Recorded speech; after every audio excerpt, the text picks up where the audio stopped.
अज्ञात विरोधात गुन्हा दाखल।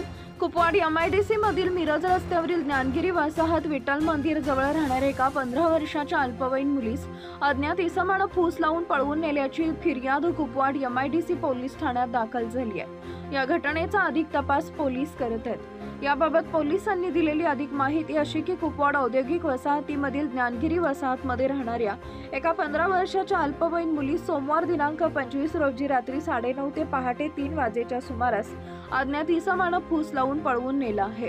पळवून नेलेल्या मुलीचा वय 15 वर्ष 5 महिने 29 दिवस असून उंची 5 फूट 2 इंच, रंग गव्हाळ, नाक सरळ, डोळे काळे, केस तांबडे आखूड, चेहरा उबट, अंगात निळ्या रंगाचा टॉप व पांढऱ्या रंगाची लेगिन्स, पायात पैंजण, डाव्या व उजव्या हातात बोटात चांदीची व पांढऱ्या रंगाच्या धातूची अंगठी असे वर्णन असून ती मराठी व हिंदी बोलते।